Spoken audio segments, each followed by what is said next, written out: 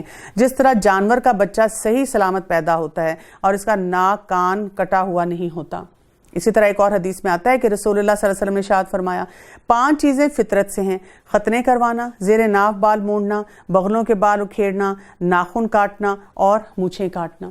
تو ہمیں ہر موقع پہ یہ دیکھنا ہوتا ہے کہ ہم اپنے آپ کو فطرت کے قریب تر کیسے رکھ سکتے ہیں۔ ان لوگوں میں سے جنہوں نے اپنے دین کو ٹکڑے ٹکڑے کر دیا اور خود بھی گروہ ہو گئے، اور ہر گروہ اس چیز پر جو اس کے پاس ہے بہت مگن ہے۔ رسول اللہ صلی اللہ علیہ وسلم نے فرمایا میری امت پر بھی وہ وقت آئے گا جو بنی اسرائیل پر آیا، یہ بھی اس کے نقش قدم پر چلیں گے، حتیٰ کہ اگر بنی اسرائیل میں سے کسی نے اپنی ماں سے بدکاری کی تو اس امت میں ایسے بدبخت ہوں گے جو یہ گناہ بھی کریں گے، اور بنی اسرائیل 72 فرقوں میں بٹے، جبکہ میری امت 73 فرقوں میں بٹ جائے گی، جس میں سے ایک فرقے کے سوا باقی سب دوزخ میں جائیں گے۔ صحابہ نے عرض کیا وہ ایک نجات پانے والا فرقہ کون سا ہوگا؟ تو آپ نے فرمایا یہ وہ فرقہ ہوگا جو اس راہ پر چلے گا جس پر میں اور میرے اصحاب ہیں۔ رسول اللہ صلی اللہ علیہ وسلم نے فرمایا جو کچھ میں تمہارے لیے چھوڑ دوں اس کی کوریت نہ کرو، تم سے پہلے لوگ اپنے نبیوں سے سوالات اور اختلافات کی وجہ سے ہلاک ہو گئے، بس جب میں تمہیں کسی چیز سے روکوں تو تم اسے رک جاؤ، اور جس چیز کا میں تمہیں حکم دوں اپنی استطاعت کے مطابق اس پر عمل کرو۔ لوگوں کو جب کبھی کوئی مصیبت پہنچتی ہے تو اپنے رب کی طرف رجوع کر کے دعائیں کرتے ہیں، پھر جب وہ اپنی طرف سے رحمت کا ذائقہ چکھاتا ہے تو ان میں سے ایک جماعت اپنے رب کے ساتھ شرک کرنے لگتی ہے تاکہ وہ اس چیز کی ناشکری کرے جو ہم نے انہیں دی۔ اچھا تم فائدہ اٹھا لو، ابھی تمہیں معلوم ہو جائے گا۔ کیا ہم نے ان پر کوئی دلیل نازل کی ہے جو اسے بیان کرتی ہے جسے یہ اللہ تعالیٰ کے ساتھ شریک کر رہے ہیں؟ اور جب ہم لوگوں کو رحمت کا مزہ چکھاتے ہیں تو وہ سب خوش ہو جاتے ہیں، اور اگر ان کے ہاتھوں کی کرتوتوں کی وجہ سے کوئی برائی پہنچے تو ایک دم وہ محض نا امید ہو جاتے ہیں۔ ایکسٹریم رویے ہے نا، ہماری ایموشنل سٹیبلٹی نہیں ہے کہ ہر موقع پہ کرنے کی ضرورت کیا ہوتی ہے کہ جب بھی کچھ ہو ہم فوراً سوچیں کہ یہاں پر سنت کے مطابق مجھے کون سا ایموشن لانا ہے، مجھے کیسا جو ہے رسپانس دینا ہے، لیکن نہیں، ہم اپنے ہی جذبات میں بہکتے چلے جاتے ہیں۔ کیا انہوں نے نہیں دیکھا کہ اللہ تعالیٰ جسے چاہے کشادہ روزی دیتا ہے اور جسے چاہے تنگ؟ اس میں بھی ان لوگوں کے لیے جو ایمان لاتے ہیں نشانیاں ہیں۔ بس قرابت دار کو، مسکین کو، مسافر کو، ہر ایک کو اس کا حق دیجیے، یہ ان کے لیے بہتر ہے جو اللہ تعالیٰ کا منہ دیکھنا چاہتے ہیں، ایسے ہی لوگ نجات پانے والے ہیں۔ تم جو سود پر دیتے ہو کہ لوگوں کے مال میں بڑھاتا رہے، وہ اللہ تعالیٰ کے ہاں نہیں بڑھتا، اور جو کچھ صدقہ زکوٰۃ تم اللہ تعالیٰ کے خوشنودی کے لیے دو تو ایسے لوگ ہی ہیں اپنا دو چند کرنے والے۔ اللہ تعالیٰ وہ ہے جس نے تمہیں پیدا کیا، پھر روزی دی، پھر مار ڈالے گا، پھر زندہ کر دے گا۔ بتاؤ تمہارے شریکوں میں سے کوئی بھی ایسا ہے جو ان میں سے کچھ بھی کر سکتا ہو؟ اللہ تعالیٰ کے لیے پاکی اور برتری ہے ہر اس شریک سے جو یہ مقرر کرتے ہیں۔ ظہر الفساد فی البر والبحر بما کسبت ایدی الناس لیذیقہم بعد الذی عملوا لعلہم یرجعون۔ خشکی اور تری میں لوگوں کی بدعمالیوں کے باعث فساد پھیل گیا، اس لیے کہ انہیں ان کے بعض کرتوتوں کا پھل اللہ تعالیٰ چکھا دے، بہت ممکن ہے کہ وہ باز آ جائیں۔ اصل ہم نے مسئلہ کیا کیا ہے؟ ہم نے صرف اپنے لیے فساد نہیں پیدا کیا، یعنی اندر بھی ہمارے طوفان ہر وقت چل رہے ہیں، ذہن میں، دل میں، اپنے سسٹم میں، پھر خاندانوں میں بھی یہی ہوا ہے، اور اب ظاہر ہو گیا ہے فساد خشکی پہ اور تری پہ۔ پولوشن کی حد ہم نے کر دی ہے، یعنی ہم نے صرف اپنی زندگیاں نہیں تباہ کی ہیں، ہم نے باقی جو اللہ کی مخلوق ہے ان کے لیے بھی کتنے مسائل پیدا کیے، اور آپ دیکھیں اس کے لیے انوائرمنٹلسٹ جو ہیں کتنے کنسرنڈ ہیں، کتنا کچھ کہا جاتا ہے کہ یہ کرنا چاہیے، وہ کرنا چاہیے۔ آپ سوچیں لاسٹ ایئر جب کووڈ کی وجہ سے لاک ڈاؤن تمام ممالک میں ہوا تھا تقریباً، تو اوزون کی جو لیئر تھی اس نے ہیل کرنا شروع کر دیا۔ اس وقت کسی ایک عقلمند انسان نے کہا تھا کہ اگر ہم سب یہی کر لیا کریں کہ سال میں ایک دفعہ یا مہینے میں ایک دفعہ تمام ممالک جو ہیں ایک دن کے لیے، 2 دن کے لیے اپنی گاڑیوں کو بند کر دیں، اپنی فیکٹریوں کو بند کر دیں، اپنے گھروں میں ہو جائیں، تاکہ باقی جو اللہ کی مخلوق ہے وہ بھی اپنی جگہ پر آ جائیں، لیکن نہیں، ہماری خواہشات ہمیں کبھی ایسا نہیں کرنے دیں گی۔ تو یہاں پر اس کی طرف اشارہ کیا جا رہا ہے کہ مسئلہ کیا ہے؟ یہ ہماری بدعمالیاں ہیں کہ ہم کس طرح سے انسینسٹیو ہیں اپنے لیے بھی, اپنے فیملیز کے لیے بھی اور باقی مخلوق کے لیے بھی. زمین میں چل پھر کر دیکھو تو صحیح کہ اگلوں کا انجام کیا ہوا جن میں اکثر لوگ مشرک تھے. بس آپ اپنا رخ اس سیدھے اور سچے دین کی طرف ہی رکھیں قبل اس کے کہ وہ دن آ جائے جس کا ٹل جانا اللہ تعالیٰ کی طرف سے ہے ہی نہیں, اور اس دن سب متفرق ہوں گے. کفر کرنے والوں پر ان کے کفر کا وبال ہوگا, اور نیک کام کرنے والے اپنے ہی آرام گاہ سنوار رہے ہیں تاکہ اللہ تعالیٰ انہیں اپنے فضل سے جزا دے. اور جو ایمان لائے اور نیک اعمال کیے وہ کافروں کو دوست نہیں رکھتے. اس کی نشانیوں میں سے خوشخبریاں دینے والی ہواؤں کا چلنا بھی ہے, اس لیے کہ تمہیں اپنے رحمت سے لطف اندوز کریں, اور اس لیے کہ اس کے حکم سے کشتیاں چلیں, اور اس لیے کہ اس کے فضل کو تم ڈھونڈو, اور اس لیے کہ تم شکر گزاری کرو. اور ہم نے آپ سے پہلے بھی اپنے رسولوں کو ان کی قوم کی طرف بھیجا, وہ ان کے پاس دلیلیں لائے, پھر ہم نے گناہ گاروں سے انتقام لیا. ہم پر مومنوں کی مدد کرنا لازم ہے. اللہ ہوائیں چلاتا ہے, وہ ابر کو اٹھاتی ہیں, پھر اللہ تعالیٰ اپنی منشا کے مطابق اسے آسمان میں پھیلا دیتا ہے اور اس کے ٹکڑے ٹکڑے کر دیتا ہے. پھر آپ دیکھتے ہیں کہ اس کے اندر سے قطرے نکلتے ہیں, اور جنہیں اللہ چاہتا ہے ان بندوں پر برسا دیتا ہے تو وہ خوش ہو جاتے ہیں. دیکھیں, واٹر سائیکل کا بتایا گیا اور یہ بھی بتایا گیا کہ اس کا لوگوں کے اوپر کیسے امپیکٹ ہوتا ہے. یقین ماننا کہ بارش ان پر برسنے سے پہلے تو وہ نا امید ہو رہے تھے. بس آپ رحمت الہی کے آثار دیکھیں کہ زمین کی موت کے بعد کس طرح اللہ تعالیٰ اسے زندہ کر دیتا ہے. کچھ شک نہیں کہ وہی مردوں کو زندہ کرنے والا ہے, اور وہ ہر چیز پر قادر ہے. اگر ہم بادیں تن چلا دیں تو یہ لوگ انہی کھیتوں کو مرجھائی ہوئی زرد پڑی ہوئی دیکھ لیں تو پھر اس کے بعد ناشکری کرنے لگیں. بے شک آپ مردوں کو نہیں سنا سکتے اور بہروں کو آواز سنا سکتے ہیں جبکہ وہ پیٹ پھیر کر مڑ گئے ہوں, اور نہ آپ اندھوں کو ان کی گمراہی سے ہدایت کرنے والے ہیں. آپ تو صرف انہی لوگوں کو سناتے ہیں جو ہماری آیتوں پر ایمان رکھتے ہیں, بس وہی اطاعت کرنے والے ہیں. کیونکہ دیکھیں نا, اگر ہم کسی کو ایکسیپٹنس دیں گے تو پھر اس کی بات سنیں گے نا. جیسے گھر میں اگر آپ مانیں گے کہ یہ میرے ماں باپ ہیں, یہ میرے خیر خواہ ہیں, تو بات سنیں گے. لیکن وہ بچے جو سوچتے ہیں کہ ہمارے ماں باپ تو دشمن ہیں, کہ باقی بچوں کے ماں باپ کتنے اچھے ہیں, تو وہ نہیں بات سننے کے لیے تیار ہوتے. تو اسی طرح جب ہمیں ایک تعلق محسوس ہوگا, ہمارا یہ کانفیڈنس لیول ہوگا کہ دین جو ہے یہ ہماری بھلائی کے لیے, ہمارے فائدے کے لیے, اس کے تمام احکامات جو ہمارے لیے ضروری ہیں, تو پھر ہی ہمارے اندر یہ اطاعت کی بات آئے گی. اللہ تعالیٰ وہ ہے جس نے تمہیں کمزوری کی حالت میں پیدا کیا, پھر اس کمزوری کے بعد توانائی دی, پھر اس توانائی کے بعد کمزوری اور بڑھاپا دیا. جو چاہتا ہے وہ پیدا کرتا ہے, اور سب سے پورا واقف اور سب پر پورا قادر ہے. وَهُوَ الْعَلِيمُ الْقَدِيرُ. علم بھی رکھتا ہے اور قدرت بھی رکھتا ہے. اور یہ ہم پوری زندگی میں اپنے لائف سائیکلز میں دیکھ رہے ہیں. ہمارے اپنے خاندانوں میں ایسے لوگ ہیں جن کے آگے کوئی آواز نہیں اٹھا سکتا تھا, اور اب ہم ان کے سامنے بیٹھ کر انہی کو جھڑک بھی دیتے ہیں. تو یہ کیا ہے سائیکل ہمیں بتاتا.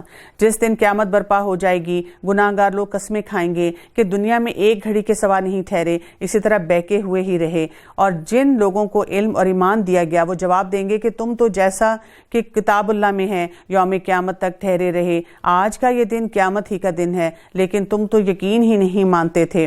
پس اس دن ظالموں کو ان کا عذر بہانا کچھ کام نہ آئے گا, اور نہ ان سے توبہ اور عمل طلب کیا جائے گا. بے شک ہم نے اس قرآن میں لوگوں کے سامنے کل مثالیں بیان کر دی ہیں. آپ ان کے پاس کوئی بھی نشانی لائیں, یہ کافر تو یہی کہیں گے کہ تم بالکل جھوٹے ہو. اللہ تعالیٰ ان لوگوں کے دلوں پر جو سمجھ نہیں رہے یوں ہی مہر لگا دیتا ہے. كَذَلِكَ يَطْبَعُ اللَّهُ عَلَى قُلُوبِ الَّذِينَ لَا يَعْلَمُونَ. مہر لگ جاتی ہے, سیل لگ جاتی ہے ان کے اوپر. بس آپ صبر کریں, یقیناً اللہ کا وعدہ سچا ہے. آپ کو وہ لوگ ہلکا نہ کریں جو یقین نہیں رکھتے. ہمارے ساتھ بھی یہ ہونا چاہیے کہ لوگ ہمیں بھی آ کے بہت سی باتیں کہتے ہیں, تو ہمیں بھی ہلکا نہیں پڑنا چاہیے دین کے معاملے میں. 21واں پارہ, اور اب ہمارے ہیں سورہ لقمان کی طرف. بسم اللہ الرحمن الرحیم. الف لام میم تلک آیات الکتاب الحکیم ہدی ورحمۃ للمحسنین. شروع کرتی ہوں اللہ کے نام سے جو بہت مہربان اور نہایت رحم فرمانے والا ہے. الف لام میم, یہ حکمت والی کتاب کی آیتیں ہیں جو نیکوکاروں کے لیے رہبر اور سراسر رحمت ہیں. سورہ لقمان جو ہے اس کو ہم دیکھتے ہیں کہ جو نام ہے لقمان, یہ ان کے بارے میں آتا ہے کہ یہ بہت شعور اور فہم میں بہت آگے تھے، یعنی اپنی سوسائٹی کے بہت عقل مند انسان سمجھے جاتے تھے. یعنی اکثر ہم جب انبیاء کے بارے میں پڑھتے ہیں تو ہم یہ سوچتے ہیں کہ ہم یہ کام کیسے کریں گے، اور ہمیں وہ مشکل لگ رہا ہوتا ہے. تو اللہ سبحانہ وتعالیٰ ہمیں ایک سوسائٹی میں سے ایک ایسے شخص کی مثال سامنے لا رہے ہیں کہ انہوں نے اسی سوسائٹی کا حصہ ہوتے ہوئے کیسے اپنی فیملی کے اوپر کام کیا. یہاں سے ہمیں والد کا کردار بھی پتہ چلتا ہے، کیونکہ اکثر اوقات خواتین کو یہ سننے کو ملتا ہے کہ میں تو سارا وقت کمائی میں لگا ہوں، باہر کام کرنے، تمہارا کام ہے بچوں کی تربیت کرنا. اور بچوں کا جب بھی کوئی چیلنج آتا ہے تو والد جو ہیں یا باقی لوگ بھی جو ہیں وہ فوراً ماں کی طرف انگلی پوائنٹ کرتے ہیں اور کہتے ہیں اس نے اپنا کام نہیں کیا صحیح. اور اکثر خواتین کا چیلنج یہ ہوتا ہے کہ ساری ذمہ داری ان پہ ڈال تو دی جاتی ہے، لیکن ان کو کوئی سپورٹ سٹرکچر نہیں ایسا دیا جاتا. یعنی شوہر جو ہیں وہ جو مرضی کر رہے ہیں، جیسے مرضی رہ رہے ہیں، جب مرضی غصے کا اظہار کر رہے ہیں، جو مرضی چینل لگا کے دیکھ رہے ہیں، لیکن بیوی سے ایکسپیکٹ کیا جاتا ہے کہ جی آپ بہت بہترین رول ماڈلنگ ہر طرف کریں بچوں کی تربیت کے لیے. تو یہاں پہ ہم دیکھیں گے کہ ایک والد کا ہمیں کردار کیسا نظر آئے گا. جو لوگ نماز قائم کرتے ہیں اور زکوٰۃ ادا کرتے ہیں اور آخرت میں یقین رکھنے والے ہیں، یہی لوگ ہیں جو اپنے رب کی طرف سے ہدایت پر ہیں، اور یہی لوگ نجات پانے والے ہیں. وَمِنَ النَّاسِ مَن يَشْتَرِي لَهْوَ الْحَدِيثِ لِيُضِلَّ عَن سَبِيلِ اللَّهِ بِغَيْرِ عِلْمٍ وَيَتَّخِذَهَا هُزُوًا أُولَٰئِكَ لَهُمْ عَذَابٌ مُّهِينٌ.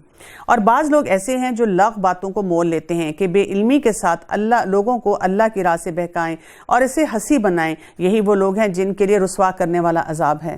سب سے بڑی بات تو یہاں پہ ہمیں بتائی جا رہی ہے، اس سے پہلے کہ ہم لقمان اور ان کے بیٹے کی ساری انٹریکشن کو دیکھیں کہ وہ آپس میں کیا ان کا معاملہ تھا، یہاں پر لہو الحدیث کا ذکر کیا گیا. یہ لہو الحدیث کو سمجھنا بہت زیادہ ضروری ہے، کیونکہ یہاں پہ کہا گیا کہ ایک ایسا بارگین ہے، ایسی تجارت ہے جس میں انسان علم کے بغیر کیا کر رہا ہے، اپنے ایمان کا سودا کرتا چلا جا رہا ہے.